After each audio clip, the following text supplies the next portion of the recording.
नमस्कार दोस्तों, मैं हूं दीपक सिंह, दैनिक सर समाचार से। हमेशा सुर्खियों में रहने वाला कासिम नगर एक बार फिर से सुर्खियों में है और इस बार 5 साल की नाबालिग बच्ची के साथ एक 45 से 50 वर्ष के व्यक्ति ने दुष्कर्म किया है। आप सोचे, 5 साल की बच्ची के साथ। और कासिम नगर का ये मामला है। कल जब ये वारदात हुई थी, जब ये रेप हुआ था, तब हम पुलिस स्टेशन गए थे बागेबहू में और वहां हमने जाकर इसकी जांच पड़ताल करने की कोशिश की कि आखिर मामला क्या है। ये पीछे हमारे कैमरा पर्सन आपको दिखाएंगे तो ये वो कासिम नगर है, हमेशा सुर्खियों में रहता है। यहाँ पे प्रोस्टिट्यूशन का धंधा भी होता है।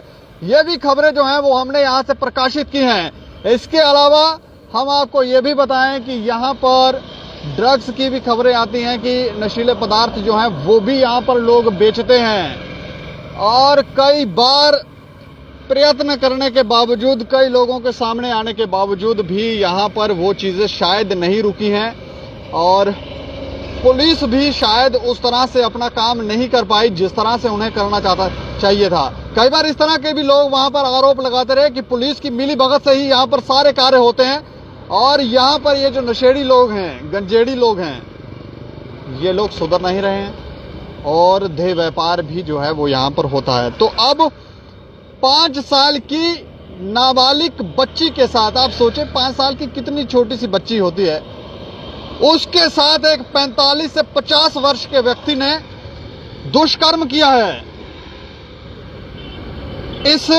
जब ये दुष्कर्म हुआ, जो जानकारी हमारे पास है उसमें हम आपको बताएं कि वो छोटी बच्ची जो थी वो घर में अकेली थी और जिस शख्स ने दुष्कर्म किया है, रेप किया है, वो उसका पड़ोसी था। और वो पड़ोसी जो था वो घर में गया और उसने उसके साथ दुष्कर्म करने का प्रयास किया। और जब हम कल इसकी जानकारियां एकत्रित कर रहे थे तब उस बच्ची की मेडिकल जांच के लिए उसको भेजा गया था मेडिकल कॉलेज में और जांच के बाद पॉक्सो एक्ट के तहत मामला दर्ज कर लिया गया है। उस शख्स का नाम हम आपको बताएं जिस हवस के भेड़िए ने यह कार्य किया है, ये घिनौनी हरकत की है, उसका नाम हम आपको बताएं बाबूराम। बाबूराम नाम है इसका और 45 से 50 वर्ष के बीच में इसकी उम्र बताई जा रही है। इसकी पत्नी की मृत्यु हो चुकी है और कल ये जब दुष्कर्म करने के बाद जब लोगों ने वहां पर शायद इसे देख लिया तो उसके बाद ये शख्स जो है फरार हो गया। इसका मामला जो है वो बहू कोर्ट में, बागेबहू पुलिस स्टेशन में उसके परिवार वालों ने आकर मामला दर्ज करवाया और उसके बाद इसको पकड़ने के लिए छापामारी जो है वो चल रही है। लेकिन ये शख्स हत्थे चढ़ा नहीं है, ये भाग गया है, फरार हो गया है। और एक नन्ही बच्ची मात्र 5 साल की। कभी कभी हम ये सोचते हैं कि ये जो हवस के भेड़िए हैं, इनके अंदर इनको इतना भी तरस नहीं आता है कि ये तो नन्ही सी बच्ची है, इसको भी इस नजर से देख रहे हैं। ऐसे लोगों के ऊपर कड़ी कार्रवाई होनी चाहिए, होती भी है, लेकिन फिर भी कहीं छुटपुट घटनाएं ऐसी निकलकर सामने आ जाती हैं। और अब इस शख्स ने जो था वो नशा किया हुआ था, क्या किया हुआ था इसकी जानकारी तो नहीं है।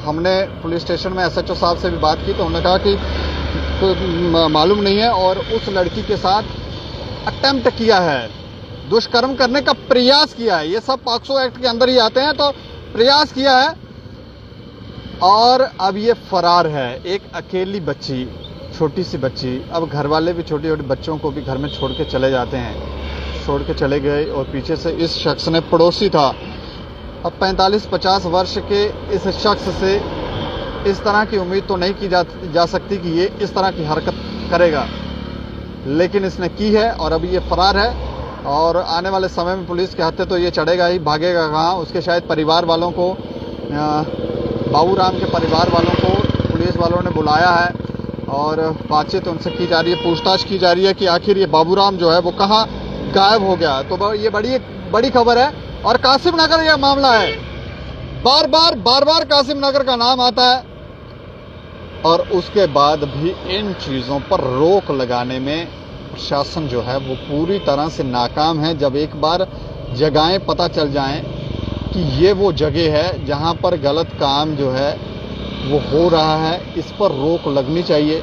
और प्रोस्टिट्यूशन के बारे में तो हम आपको बताएं कि पूरे जम्मू शहर के में ही खबरें इस तरह की हैं कि पूरे जम्मू शहर में होटलों में ये सब होता है और धड़ल्ले से होता है, लेकिन पकड़ेगा कौन? इन मामलों में कोई आगे भी नहीं जाता है।